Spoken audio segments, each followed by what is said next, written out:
It all started when I noticed a tray of stacked papers completely out of place over by my desk. They all sat at the edge of it, menacingly close to falling off and spreading away into the gray tile floor. A part of me wanted to finish the job and give them that last little nudge, that enough momentum for them to fall off into their deaths. My bemusement became anxiety, and that anxiety found itself morphing yet again into compulsiveness. I scrambled them all as swiftly and deftly as I could manage, trying to make sure none of the file's notes would slip between patients. They were paying me to do this, after all. Calling them patients was a broad term, though. Inmates, prisoners, violent lunatics were all better terms for this clash of psychopaths. Back then, I didn't even know why Dr. Reek would ever make a rehabilitation attempt on such deranged individuals. But it was not my place to approve of his actions.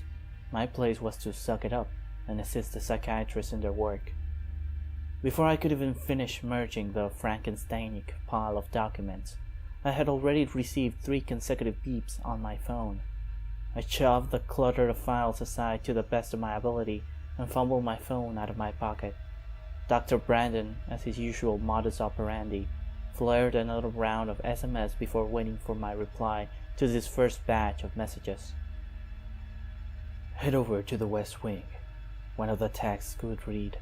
The rest of them were a mix of the same, although a bit more rash and a tad more mean. I walked out of my office, locked the door, and started my brisk stride towards the West Wing. As I reached the midpoint of my travel, another flurry of beeps bombarded my phone. "Not today," I said out loud. I was determined not to let this narcissistic, pompous, sociopathic SOB ruin my day, so my pace slowed down a little bit. My temples picked up the slightest pulsing ache, but my fists were not clenched to the point they hurt though. All in all, it was a bit of progress. Dr. Brandon greeted me, for lack of a better word, with a brief nod, keeping his eyes glued to the bundle of reports he was currently hogging down.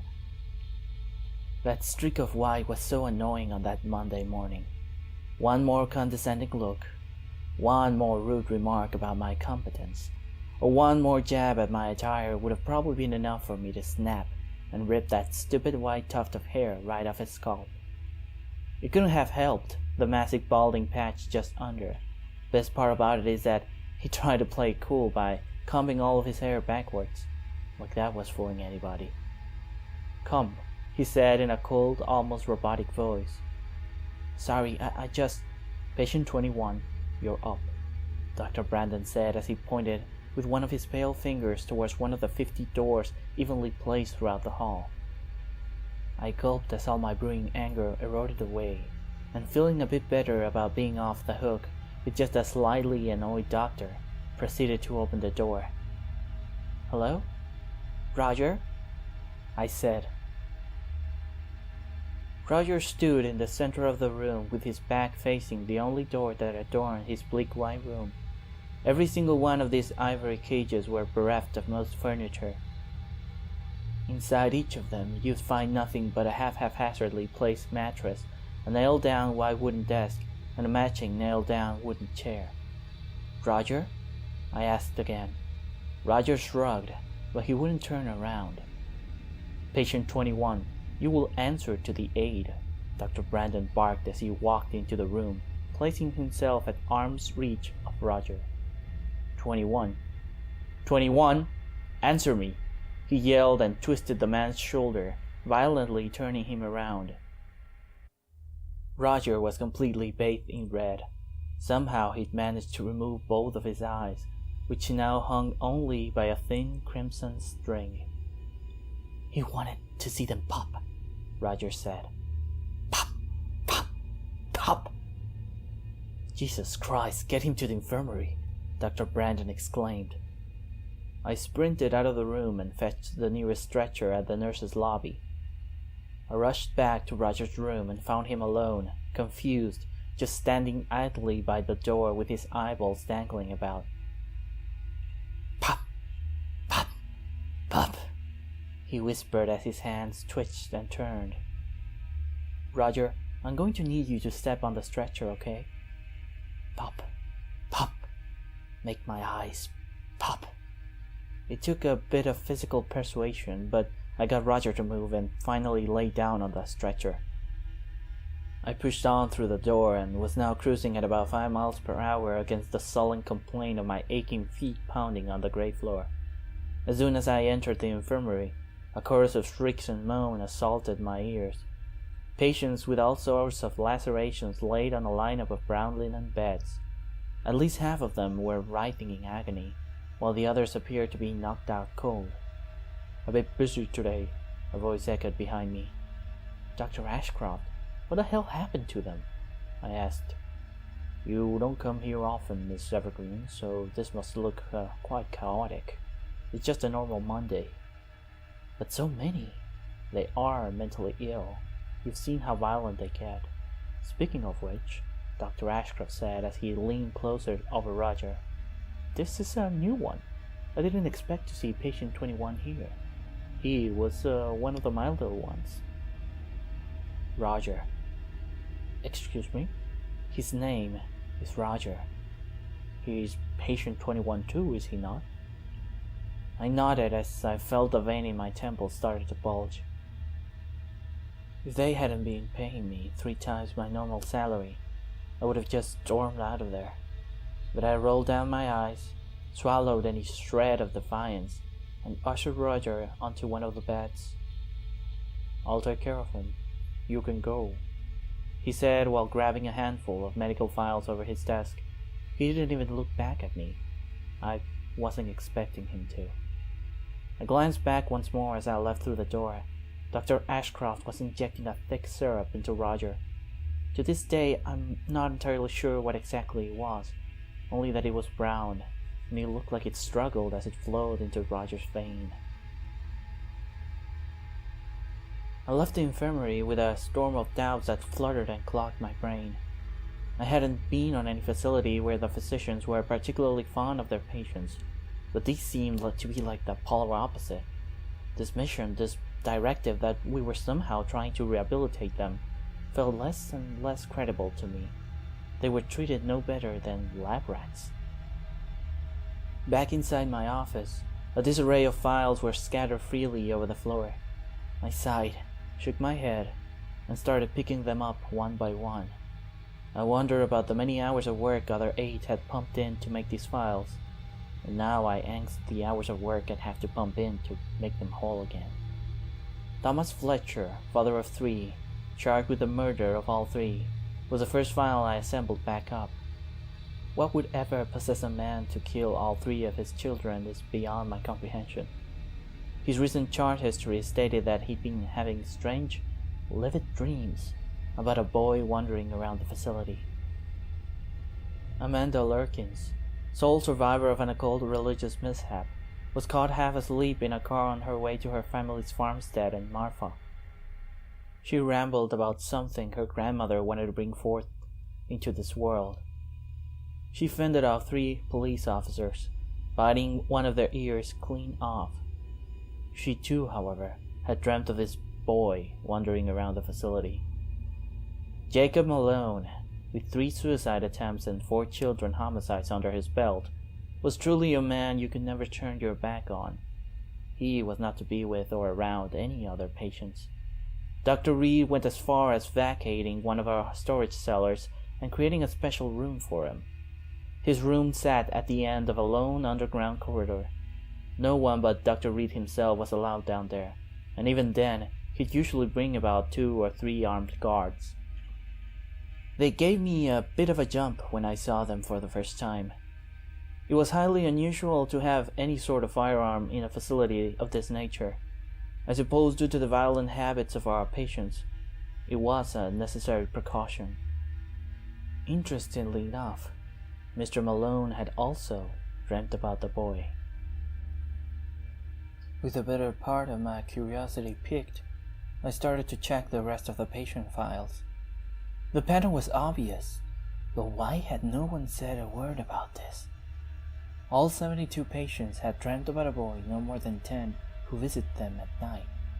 Some of them recounted watching him standing in one of the corners of their room, and some were even able to interact with him. Roger's last night's log read, "He comes nearly every night, pointing at his eyes, then spreading out his fingers like some sort of explosion." I sat there, frozen, as the last of the sun's feeble rays sifted through the blinds of my office, unable to get a hold of what to do. Certainly I couldn't be the first one to notice this. The physicians of the night shift surely must have picked up the fact that everyone was dreaming about this boy. I mean, sure, they are mentally unstable, but having all of them dream the exact same thing is at the very least unnerving. A loud rap at my door shook my whole body upright. Before I could even say anything at all, the door sprang open and Dr. Brandon rushed inside. "How's patient 21? He asked. Dr. Ashcroft is treating him. "Oh, what are you doing?" Dr. Brandon suddenly approached the desk and saw the several sheets of patient files still loosely tossed over my desk and floor. "Are you reading the medical files?" I was just organizing them. They fell off and..." "Come with me, now," he said in a cold and inflexible tone. I flinched, but then stood up and followed him out of my office. As I walked out, I felt a stab on the left side of my neck, followed by the world becoming a blur of white, and after that, only darkness. I woke up in a room pretty much identical to Roger's. I had never really noticed how incredibly claustrophobic they actually were. As my senses returned to me, I noticed that my hands and feet were tied up to the handles and base of the bed. My heart started to thump against my chest like a rattled monkey inside a cage. I started to wiggle my hands and legs, trying to see if by some sheer act of brute force I could untie myself. But it was pointless. I knew how we tied up the patients. No matter how hard they pulled or twisted their wrists, they would never be able to untie them. Sometimes I'd make knots so elaborated that I opted to cut it open rather than untie them. And I was not even the best at making them. As I inspected my enclosure, I found what I would find in any of these rooms. The uncomfortable bed that, now lying on it, realized that it was as uncomfortable as it looked. The nailed-down desk and chair, 4 ivory walls, and a great door, which, without even having to try, knew it was locked. That is, of course, until I spotted the little boy crouching on the other side of the white wooden desk. He reminded me of when Stan and I used to play hide-and-seek. Stan would always pick the most obnoxious places to hide, on the very top of trees, under a mountain of cardboard boxes in the basement, on the roof of houses, you name it. This boy, however, was not especially good at it though, as most of his forehead and lanky limbs peeked out of his hiding spot. It wasn't until I heard his labored, raspy breaths that I noticed that something was clearly wrong with him. A sudden putrid stench filled the entire room, making me gag and tear up. A soft snicker seeped out of the boy's lips. "Are you new here?" the boy asked. He tilted his head to one side, as if happily eager to listen to my response. The more I looked at him, the more I realized he wasn't exactly just a boy. It's a bit hard to explain, but he looked more like a midget wearing a boy's skin. As he rose from his hiding spot, he teetered his body, similar to how a dog wobbles trying to walk on his hind legs, just at the very brink of losing his balance. He stepped forward, but his stride was erratic. It was as if each of his limbs was attached to an invisible string, a puppet of a boy trying to learn to walk for the first time. His eyes, though, were by far the most unusual part about him. There was no white left in them, only an endless black. The predatory eyes of a great white shark gazed back at me. "Are you looking for Stan?" he asked in a joyful tone. I opened my mouth, but only a long and blank exhalation found its way out of my throat. How the hell did he know about Stan? "He's here with me, inside me," he said, sporting a grin from ear to ear. "He's happy here, with us, with me." He leaned closer to me. The boy was now a few inches from my face. Those dead, soulless black eyes reflected every detail and contortion of my face as I tried to back away from this thing. "And when you're inside me, you'll be happy too," the boy exclaimed as he chuckled out loud. It was a boy's laughter, all right, but there was another, a deeper and raspier roar dragging along, a voice that should not come out of a child. I shut my eyes and muttered, "No," over and over. I squirmed and tried to pull my head away as the boy's purulent breath crept up my nose. "Miss Evergreen, snap out of it!" A man's voice thundered throughout the room. I opened my eyes and found Dr. Reed standing at my bedside. There was a glint caused by the lamps in the room that reflected off of his glasses and revealed his eyes to me. For a second I thought he'd leaned down and revealed those same horrible black holes as that thing. "I assume you've seen my boy," he said with no emotion attached to his words. "Your boy?" Dr. Reed fixed his white coat and ran his hand through the last remnants of hair he had left. "For 13 years I've exercised my profession as a psychiatrist. For 13 years I've neglected my family and friends in order to pursue my passion, the human psyche." Dr. Reed reached out for a handkerchief inside one of his lab coat's pockets. After wiping the bullets of sweat forming on his balding forehead, he gave me a strange look, one mixed with pain and guilt. "This is not a place to have children around, and yet one idiot decided to bring their son in a pathetic attempt to keep their marriage going. That idiot was me." Dr. Reed sat at the end of the bed and covered his face with both of his hands. A cold breeze was somehow oozing out of him, one which chilled and tingled my very core. "I couldn't stop him in time. When I arrived to the patient's room, he sneaked into I... Dr. Reed said as his voice trailed off. "I watched him die in my arms," he said in a sorrowful cry. He suddenly vaulted himself upright, patted the newly formed wrinkles out of his coat and fixed his glasses. "But he came back." "Whatever you think came back, it's not your son," I said. "All of my patients have seen him. The description matches that of Maxwell." A stab of anger flared in the back of my mind. "So you're just using them to get your son back?" "They are my patients. They are the ones keeping Maxwell alive. I can't let him die again. He won't die twice by my own hand." "So they are your prisoners?" "I'm sorry, Miss Evergreen. You weren't supposed to know about this. Sadly, now that you do, I have no choice but to welcome you to the project. I hope you prove yourself as helpful as the other patients." Fear gripped me and sank its claws into my skin. As he made for the door, I tried to reply, but nothing came out. He then disappeared beyond the great door, and after a loud locking sound, I was once again alone in that white prison. A maddening silence flooded the room.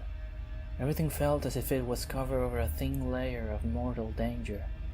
I kept darting back and forth at the four corners of my enclosure, dreading when that thing would pop back and pounce me. I don't know why, but I kept thinking about Stan, how he must have been in this exact same situation a few years ago. After his mental state started to deteriorate, my parents had him sent to an institution much similar to this one. I still remember the last day I saw him. He had the eyes of a cornered animal, of one that isn't aware of where he's being taken, or what will become of him, a face ingrained with the terror of the unknown. He shivered and kept asking my mother, where were they taking him? But my parents kept quiet. I always wondered if I could have said something to him, if I could have done something differently and he would have been spared of such a horrendous experience. Maybe if I had been a better sister, he wouldn't have committed suicide. Perhaps my parents asked that same question as well, even today. Instinctively, I pulled at the loops of cloth on my hands once more. They were too tight for my hand to wiggle its way out because my damn thumb was in the way. And with that thought, a morbid plan was born. I swung my hand against the bedpole. Since the pole was also bolted down to the floor, it made almost no sound. So I hit my left hand against the pole, and then I hit it again, and again. The pain started slow, like a candle picking up the first licks of the flame. But it engorged rapidly as I violently crushed my hands against the pole, this time with a fierce and grim determination to release myself. Clank, clank, clank, and then a crack. I cursed in pain as my thumb bent unnaturally towards the palm of my hand. Tears welled up in my eyes as a searing and exquisite agony settled in my forearm. After a series of brutal yanks, I managed to release my left hand as another excruciating crack emanated out of my displaced thumb. I made a hook with my index and middle fingers and scooped the end of the knot entrapped in my right hand. I felt my fingernails almost snapping in half as I slashed at the cloth. I cried and whimpered in frustration as I felt the end of the thread slip from my fingers for the third time. But I didn't give up. I just couldn't. I reached down again. With one swift final pull, the knot dissolved away, releasing my right hand. The knots on my feet were far more simple. It had always struck me as odd how much effort they normally put into the hand tie-downs, and not paying much attention to the feet. Surely none of them had ever been kicked in the face by a patient, like I had. I figured they'd come looking for me in about 2 or 3 hours. They would probably peek in slowly, and realizing that I was not tied down, they'd swing the door open. And that would be my time to strike. About an hour and a half later, a heavy knock on the door startled my body. I gripped one of the legs of the chair I broke off and raised it above my head. 73!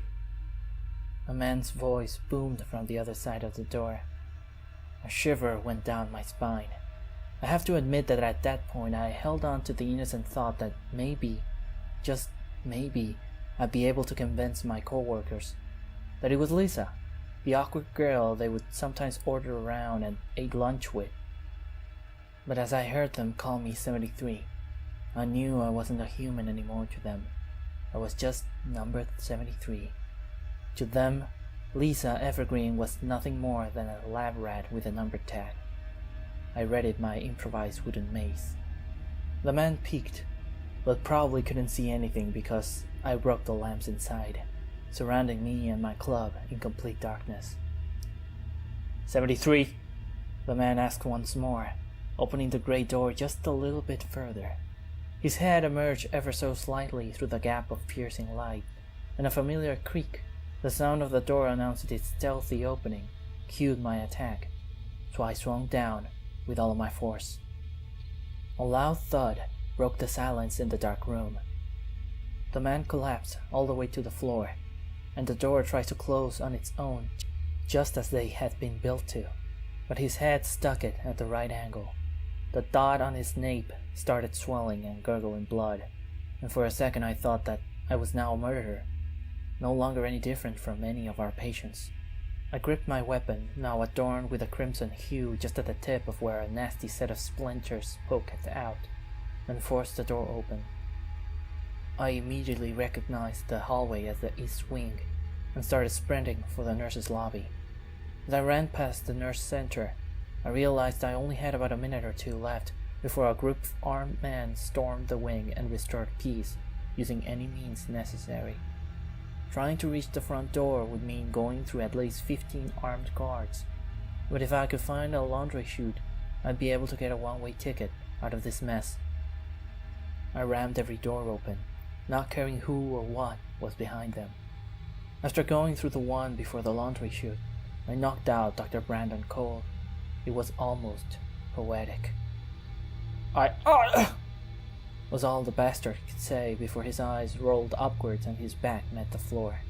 A jarring alarm followed by a woman's voice yelling, "Code Black," erupted from the building's loudspeakers.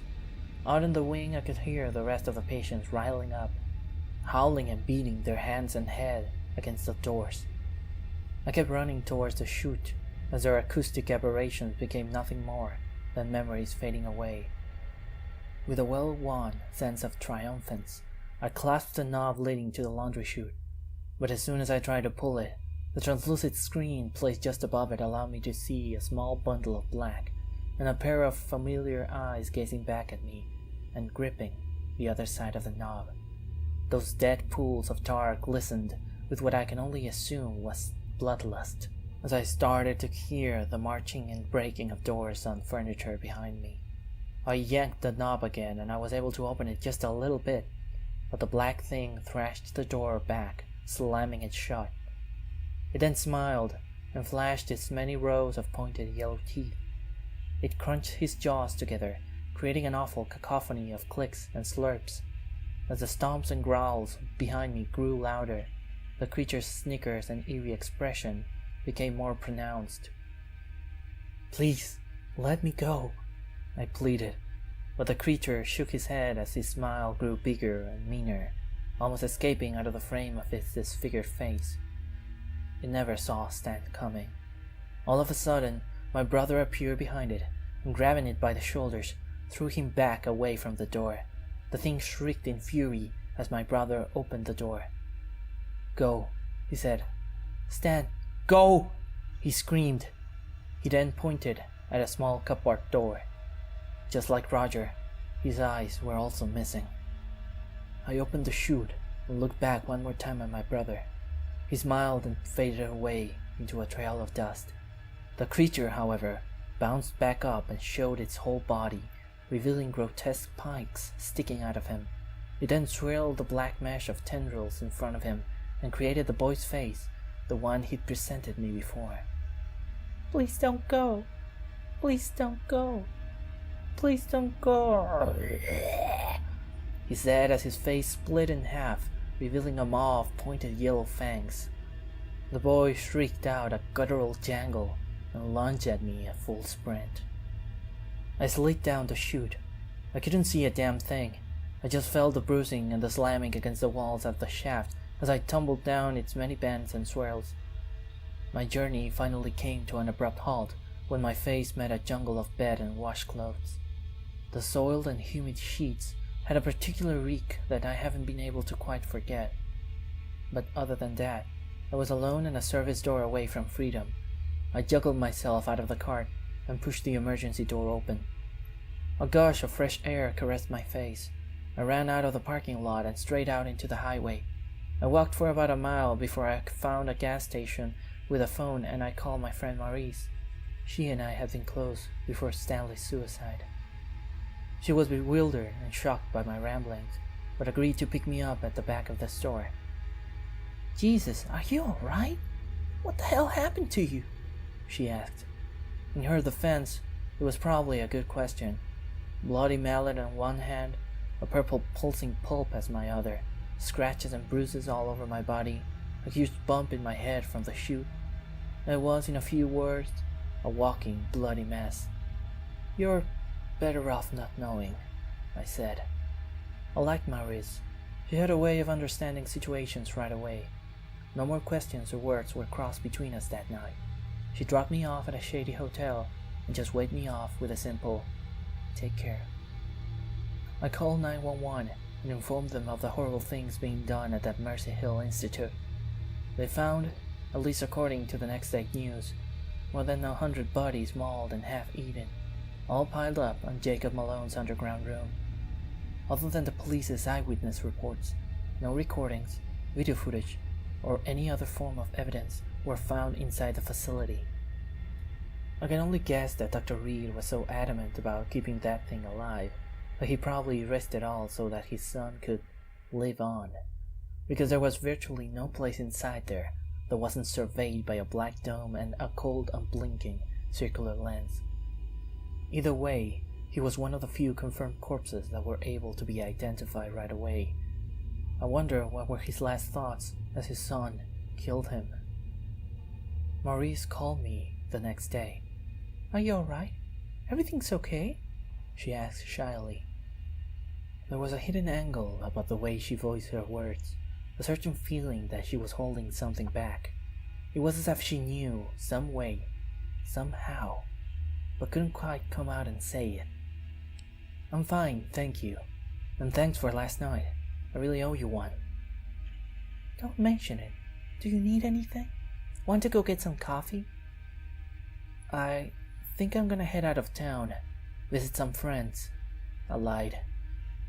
"I see. Well, if you're in town again, let me know. We can hang out or something." "Will do. And thanks again. Goodbye." "Take care." I hated being so abrasive to Maurice. She helped me out with so much, and I knew I was being a major bitch to her. But I didn't want her to get involved with me. Not until I had found some sense in any of this. An email popped on the screen of my phone. It was from Stan. The date didn't add up though. It said it was from 2011. The title read, "I wasn't crazy." "Dear Lisa, I'm sorry you had to see me that way. When you pursue someone, it usually gets really aggressive. That's at least what I experienced when it pursued me. It was nice seeing you again, even though it was for a little while. I wanted you to know that I forgive you. I know Mom, Dad, and you acted in my best interest, and that you care and love me. I hope you can forgive the fact that I took my own life. I found that it was the only way out. I hope you never have to make such a choice. I don't think that it'll be able to find you. You should get away from here as fast as you can. And please, don't come back. I love you. Stan." As I rushed out of the hotel room, a dark mass appeared in one of the farthest corners. Its back was a bush of obsidian thorns that danced about like the flickers of a flame. A hellish but familiar giggle emanated from the darkest pits of its guts. I slammed the door, ran as fast as my legs allowed me to, and boarded the first bus I saw. And that's how I started to be on the road all the time. It's been going for 3 years now. I've been on the run ever since. I was able to settle in a couple of places for a few months, even a year or two. But it always finds me. I guess I write this as a sort of will, as a testament of what my brother and I suffered. I hate to admit it, but I've considered my brother's way out. Even now as I write this, I can see those malevolent black holes reflecting on my monitor. It's a good thing I brought my trusty revolver. It'll never see it coming when I blow its brains out along with mine. Pop, pop, make his eyes pop.